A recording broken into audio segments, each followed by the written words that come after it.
घर परिवार छोड़कर कहाँ जाओ? भगवान ने नहीं कहा कि आप अपना घर परिवार छोड़कर मेरी भक्ति करो। संत लोग कहते हैं काम करते रहो, नाम जपते रहो। जिस समय आप घर से निकलते हो 5 बजे, 5:30 बजे, 6 बजे, 7:30 बजे तक आप अपने घर पहुंचते हो, उस 1.5 घंटे में आप अपने सारे रिश्तेदारों को फोन करना, मित्रों को फोन करना कि भैया क्या कर रहे हो आप? अभी तो हम लोग सो के उठे, अभी तो सो रहे, अभी हम नमाज पढ़ रहे, वो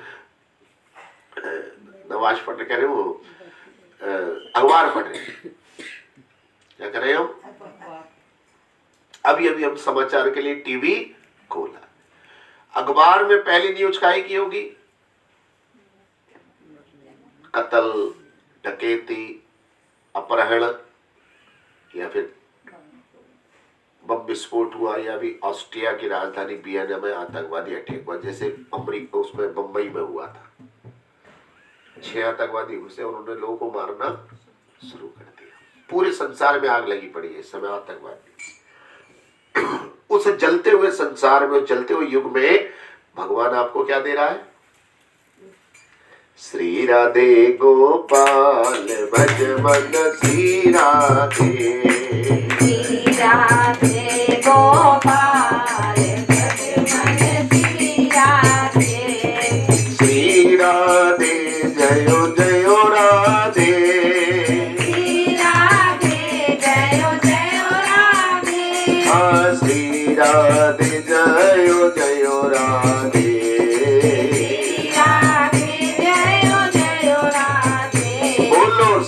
राधे गोपाल भज मन श्री राधे, श्री राधे गोपाल भज मन श्री राधे, श्री राधे गोपाल भज मन श्री राधे। भगवान श्री माने कहते हैं लक्ष्मी, राधे माने राधा रानी है, राधा के साथ श्री जुड़े तो राधे श्याम हो गया। गोपाल, गौ को पालने वाले, गौ माने इंद्रियां भी। हम अपनी इंद्रियों के दास रहते हैं, भगवान हमारी इंद्रियों को भी गाय के समान पालो, अर्थात इनकी भी आप क्या करो? रक्षा करो। मैं इंद्रियों का नियंत्रण कर सकूं। अगर हमने अपनी इंद्रियों का नियंत्रण नहीं करा तो हम पतन के मार्ग पर चले जाते। ठीक है, सुबह को उठते समय जरा सी तकलीफ होती, थोड़ा सा और सो ले, इंद्रिया कहती है क्या करो? अभी आराम करो, बोलो हरे कृष्ण। लेकिन जो आपका शुद्ध मन है, वहीं पर एक आत्मा है जो परमात्मा का अंश है, वो ब्रह्म मुहूर्त होते ही उसके अंदर क्या आ जाता है कि मुझे क्या करना चाहिए? परमात्मा का सुमिरन करना। और यही आत्मा और मन का क्या होता है? संघर्ष।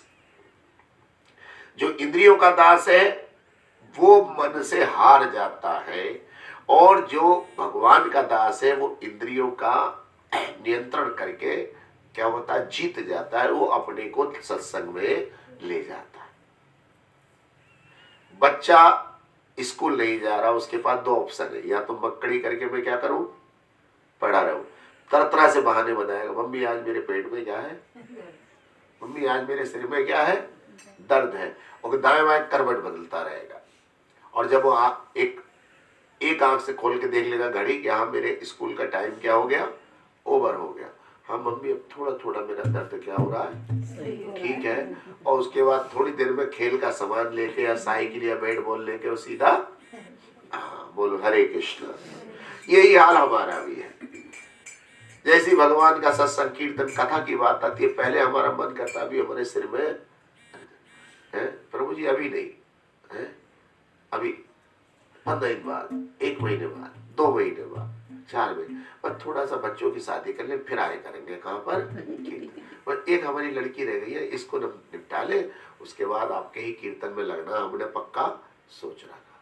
भाई ये बेटा और रह गया एक, इसकी शादी कर लूं मैं, उसके बाद मैं क्या करूंगी? भैया शादी के बाद पोते पोती नहीं होंगे क्या? और हुआ भी ऐसे हमारे साथ। एक लेडीज बड़ी परेशान रहती थी कीर्तन में। क्या हुआ? बोले गुरुजी देखो मुझे बहुत दिन हो गए कीर्तन में आते हुए, मेरे बच्चों की शादी हो जाए बस, सारे लोग मुझे ताने मारते हैं कि तुम सुबह शाम मंदिर में पड़ी रहती हो और फिर भी तुम्हारे बच्चों की क्या नहीं हो रही लो ठाकुर जी ने कृपा करी, शादी हो गई फटाफट। शादी हुई तो जल्दी से गोपाल रूप में पोता भी आ गया। पोता भी आ गया, लेकिन वो कीर्तन में आना क्या हो गया, कम हो गया। हम घर पहुंचे, भाई उनके घर पहुंच कर, माता जी आप नहीं आ रही हो कि? अरे गुरु जी अब आपने इतना कुछ दे दिया ना। मैंने क्या मतलब? बोले बहू आ गई, पोता मैं संभालती हूँ, बहू क्या बनाती है? अब मुझे बताओ, मैं भी छोटा था, पोता बालकनी से कूदने को तैयार रहता है, तो मैंने कहा पोते को भी ले आया करो। बोले हाँ सब लोग कहेंगे बच्चों को ले आती है, रोते, हमें भी कीर्तन नहीं सुनने देती। तो मैंने कहा मैं नाराज नहीं होऊंगा, तो मैं कह दूंगा इनको। फिर साल 2 साल बाद उनकी पोती और हो गई। दूसरे बच्चे का हुआ, उनका कीर्तन में आना क्या हो गया, कभी कभी। घर में रोज झाड़ू पोछा लगेगा तो सुंदर लगता है, या हफ्ते में एक बार लगाओगे तो? अच्छा 1 महीने के लिए कहीं बाहर चले जाओ और फिर लौट के घर आओ तो कैसा लगता है घर आओ? गंदा है? तो जिन लोगों ने वीकली प्रोग्राम बना रखा है कि हफ्ते में 1 बार मंदिर जाएंगे, 6 दिन उनका मन का मंदिर कैसा रहेगा? गंदा रहेगा। और उनका क्या हाल होगा जो 1 महीने में 1 बार जाते मंदिर? और फिर उनका क्या हाल होगा जो साल में? बोलो हरे कृष्णा। तो हमने मन के मंदिर को भूतहा बना रखा, इसको इतना अपवित्र कर रखा है कि एक भक्त को बोलना पड़ गया क्या, हरि मेली चादर ओढ़ के कैसे द्वार तिहारे आऊं, मेली चादर ओढ़ के कैसे द्वार तिहारे आऊं, मेली चादर ओढ़ के कैसे द्वार तिहारे आऊं, मेली चादर ओढ़ के कैसे द्वार तिहारे आऊं, ओ पावन परमेश्वर मेरे मन ही मन सकुचाऊं, मैली चादर ओढ़ के कैसे द्वार तिहारे आऊं। बहुत पुराना भजन, लेकिन अर्थ क्या है? मैली चादर कैसे कह रहा है भक्त, बताओ? बोलो भाई। नहीं, यहाँ ध्यान रखो, मैली चादर का मतलब शरीर से, इसे ओढ़ा है हमारी आत्मा, चादर को ओढ़ा जाता है। क्या करें? इस चादर पे हरि नाम लिख लिया, यानी कि शरीर को भगवान के भजन में लगा दिया, तो चादर हमारी कैसी हो गई? साफ। और चादर पे हरि नाम नहीं लगा, मैली चादर ओढ़ के कैसे? तेरी चादर पे हरि नाम तो है ही नहीं। मन ही मन सब चाह रहा हूं। जिस दिन हमारे कपड़े गंदे होते हैं, हम किसी पार्टी में नहीं जा सकते, बोलो एक चले भी जाओगे तो चुपके से कोने में पकड़ के बैठ जाओगे, ताकि ज्यादा से ज्यादा लोग आपको अपने को छुपाने की कोशिश करो। लेकिन जिस दिन आपके कपड़े बढ़िया होंगे, शरीर पे आभूषण बढ़िया होंगे, उस दिन जान जान के सबकी आंखों के सामने पड़ोगे, भैया देख ले, तुझसे कम। ऐसी भगवान का नाम जितना ज्यादा होगा, ये आभूषण के समान है। जितना ज्यादा आपके पास भक्ति होगी, जितना ज्यादा आपके पास हरि नाम होगा, आप फिर डरने वाले नहीं हो। भजऊ रे मन श्री नंद नंदन अभय चरणार बिंदन। सारे डरों से कौन बचाता है हमें? भगवान का। लोगों ने कहा आप कितनी बार लेना चाहिए? बारंबार लेना चाहिए, कोटि कोटि कोटि त्यक्तवा हरि भजेत। शास्त्र कहता है करोड़ों नाम लो, करोड़ों। कितने? हाँ देखो, जिस समय कालिया नाग को भगवान ने वध करने का प्रयास किया, तो नाग पत्नियों ने क्षमा मांगी, आप हमारे पति को छोड़ दो। इसको छोड़ दो। ध्यान दो, पत्नी जो शब्द बना है वो बनता है पतन इति से। जो अपने पति को पतन पे जाने से क्या कर ले, रोक ले। इसलिए विचार करना हमें कि हमारे घर में अगर कोई गलत काम की तरफ जा रहा है, पूरे जीवन रोने से अच्छा है कि एक दिन रोके सख्ती से अपने घर की सारी बुराइयों को क्या करना चाहिए, खत्म करना चाहिए। खान पान हो, रहन सहन हो, शक्ति नहीं हो प्रेम से युक्ति निकालो। शक्ति और प्रेम नहीं चल रहा तो फिर किसी गुरु का आश्रय लो। इससे भी आपका काम नहीं चल रहा तो संसार में और बहुत सारी विधियां हैं जिससे हम अपने घर को धीरे धीरे क्या कर सकते हैं। उदाहरण के लिए एक लाइन बार में घर था, वहां पर बहुत ज्यादा पीना खाना चलता। अच्छा परिवार होने के बाद भी उनकी घर की जो माता जी थी शिकायत करती थी, प्रभु जी मैं नहीं चाहती घर में नॉन वेज आए, शराब आए, लेकिन फिर भी आती, क्या करूं मैं। उन्होंने कहा माता जी एक दिन कीर्तन रखो, शुरू करो हफ्ते में। अरे बिल्कुल नहीं हो सकता, मेरे बच्चों को बिल्कुल भी पसंद। तो मैंने कहा अच्छा नॉन वेज और शराब आपको पसंद है क्या। बोले नहीं मुझे भी नहीं पसंद। मैंने कहा 7 दिन आप झेलती हो तो एक दिन उन्हें कीर्तन नहीं झेलवाओगी। और फिर वही हुआ कि बोले हफ्ते में तो नहीं, महीने में एक दिन मैं रखूंगी। तो पूर्णमासी के दिन उन्होंने कीर्तन रखना शुरू करा और सारे लोगों से कहा कि आपको बैठना है। तो उनके घर में 5 लोग थे। कितने? 5। उनने कहा सुबह को कीर्तन होगा तो हम घर से क्या होंगे, बाहर चलेंगे, रात में आएंगे। उनने कहा तो ठीक है, जब तुम यहाँ खाओगे पियोगे तो मैं भी घर से क्या रहे करूंगी। हरे कृष्ण। बोले मैं किचन में तुम्हारे लिए बनाती हूँ, एक दिन तुम्हें भी बैठना पड़ेगा। और वही हुआ कि जब घर में कथा कीर्तन हम करने पहुंचे एक दिन को, तो उन 5 लोगों में से 3 लोग मेरे जानने वाले थे। वो छुटते ही बोले हम तो आपको जानते हैं। मैंने कि मैं भी तो आपको जानता हूँ, तभी तो आपके घर में आया हूँ। उस दिन से उनके घर में पूर्णमासी से ब्रेक लगा। धीरे धीरे वो ब्रेक चलता रहा, बढ़ता रहा। आज अगर उनके घर आप जाके देखोगे तो एक नहीं 3-3 लड्डू गोपाल, तीनों बहुओं के 3 अपने पोर्शन है। उन तीनों पे ये इस बात की होड़ लगती है कि किसके लड्डू गोपाल सुंदर सजे हुए। जब हम कार्यक्रम करने जाते हैं तो तीनों एक साथ आ जाते हैं। और भगवान की कृपा इस समय जब भी हो रहा है उनके यहाँ 81 का कीर्तन भी हो रहा है। यहाँ तक कि उनके 2 पड़ोसी जिनसे उनका झगड़ा चलता था वो भी आज उनके मित्र बने हुए, क्योंकि जब जब कीर्तन होता है तो वो भी वहां पर आ जाते हैं। तो ये हरि नाम क्या है, शुद्धिकारक है। क्या है? हाँ, से ही हरि नाम लो तुम मांगे। भक्ति विनोद ठाकुर जी कहते हैं कि अगर कोई हरि नाम करने वाला आपके आसपास है या संसार में आप उसे जानते हो या दूर भी रहता है, फोन से आप बात कर सकते हो, गुरु आपसे थोड़ा दूर हो सकता है, उससे आपको हरि नाम मांगना चाहिए। जब भी हरि नाम दीक्षा होती है तो गुरु कान में क्या देता है, मंत्र देता है। हमारे यहाँ कान में नहीं दिया जाता, वैष्णव समाज में हमारे यहाँ बिल्कुल खुला दिया जाता है। क्या कराया जाता है? वो कहते हैं भगवान के नाम लेने में आड़ क्या कहते हैं?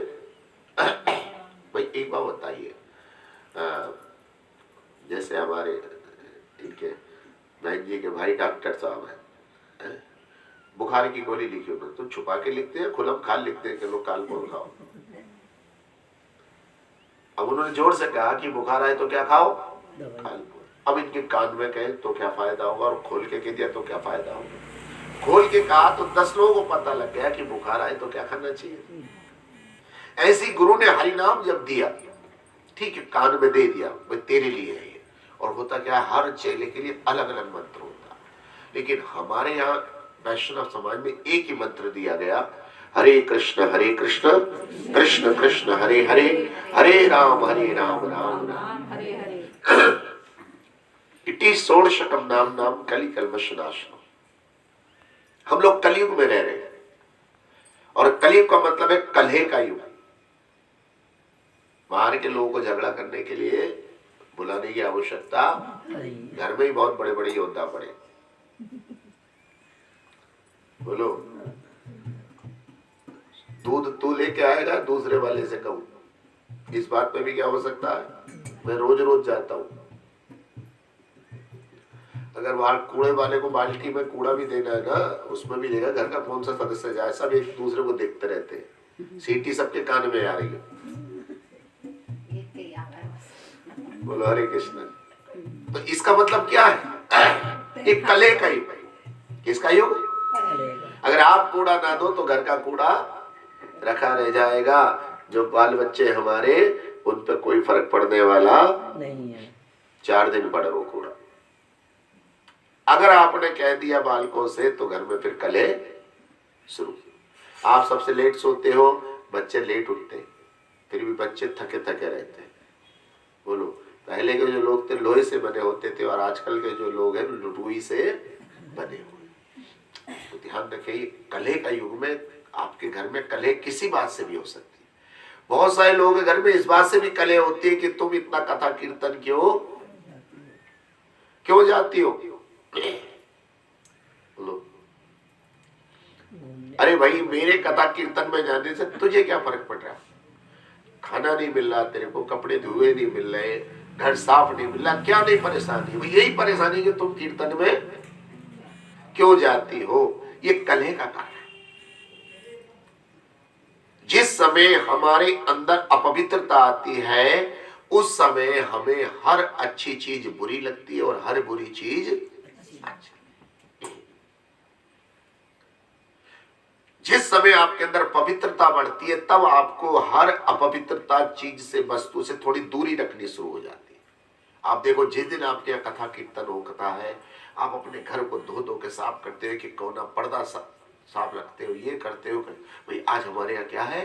सत्संग। और आज आपके यहाँ सत्संग नहीं है, कुछ भी पढ़ा रहने दो, कोई बात नहीं। काम वाली आई, बहन जी थोड़ा सामान पढ़ा रहने दे, कौन सा किसी को आना। लेकिन जिस दिन हम कथा कीर्तन छोड़ जाते हैं, हम भगवान का नाम बोलेंगे तो भगवान हमारे पास आएंगे। जब भगवान आएंगे तो हमारा मन मंदिर क्या होना चाहिए? साफ होना चाहिए। पधारो राधा रानी सरकार, खुले हैं मंदिर के द्वार। पधारो, मन मंदिर के द्वार खोलो। उससे पहले मन के मंदिर को बुहार लो। तो भगवान ने हमें प्रेरणा दी कि जाओ, ये महीना आ रहा है, इस कार्तिक के महीने में क्या करो आप? प्रभात फेरी। अर्थात सुबह को अगर बोनी बढ़िया हो गई तो फिर पूरा दिन बढ़िया। और ये महीना अगर आपका बिल्कुल चकाचक हो गया, लोग तो धनतेरस करेंगे, धन की तेरा करेंगे और आपको परम धन की प्राप्ति हो रही है। कोई धनतेरस करेगा, कोई दिवाली करेगा, कोई जुआ खेलेगा, कोई कुछ करेगा, कुछ करेगा, उनको करने दो भैया। ये महीना बड़ा पवित्र है। शरद पूर्णिमा से शुरुआत हुई, भगवान ने रास रचाया, फिर एकादशी आई, उसके बाद धन्वंतरी जी प्रकट होंगे, फिर छोटी दिवाली, नरकासुर का वध होगा। भगवान ने दामोदर लीला इसी महीने करी, भगवान की दामोदर लीला भी इसी महीने। फिर भगवान ने गिरिराज जी का रूप धारण करा, वो गिरिराज महाराज की। उसके बाद भाई दूज, यम द्वितीया, और उसके बाद बहुलाष्टमी, राधा कुंड भी यही प्रकट हो गई इसी महीने में। राधा कुंड के प्रकाट्य भी इसी महीने। फिर गोपाष्टमी, हरे कृष्ण।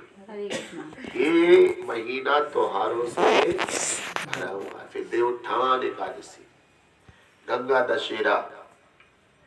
जिस समय भी सुबह उठते हम लोग क्या करें, थोड़े से अपने को असहज महसूस करें स्नान करने में, और आप देखोगे इसी गंगा दशहरे पे सुबह 4 बजे संसार में सबसे ज्यादा स्नान होता है। तिगरी के मेले पे लोग जा जाके 1 हफ्ते 10 दिन को क्या होते हैं, पड़ जाते हैं। जो लोग ये सुबह कहते हैं ना, सुबह उठ के हमें क्या हो जाएगी, सर्दी हो जाएगी नहाने से, वही सारे लोग जाके अगर देखोगे तो आपकी देखते ही ठंड क्या हो जाएगी, गायब हो जाएगी। लोग कांपते कांपते जाते हैं, और जब इतनी पब्लिक को स्नान करते देखते 4 बजे हर हर गंगे, तो जरा देर में उनकी ठंड भी क्या हो जाती है। तो इसलिए ध्यान रखें हम लोग, ये कार्तिक के महीने की प्रभात फेरी ये आपके कल्याण का परम साधन है। हम भक्ति करेंगे तभी हमारा कल्याण होगा। लोग हमारे लिए प्रार्थना करके कुछ ना कुछ फायदा पहुंचा सकते हैं, लेकिन असली फायदा कब होगा, जब हम अपने को कृष्ण भावना भावित करेंगे। दोनों हाथ उठा के जोर से बोलेंगे, हरे कृष्णा हरे कृष्णा हरे कृष्णा हरे कृष्णा कृष्णा कृष्णा कृष्णा कृष्णा हरे हरे हरे हरे हरे राम हरे राम हरे राम हरे राम राम राम राम राम हरे हरे। हरे हरे। बोलो श्री राधा गोविंद भगवान की जय। जगत गुरु शिला प्रभुपाद की जय। जय हो। तो ये पवित्र अवसर है, भगवान का भजन करने का इस मानव शरीर में हमें अवसर मिल रहा है। ये अवसर बार बार हमें नहीं मिलता। तो आज हम कोटि कोटि साधुवाद देते हैं नीरू मलिक जी को, पूरे मलिक परिवार को, और विशेष रूप से जो लोग हरिनाम संकीर्तन में रोज साथ चल रहे हैं।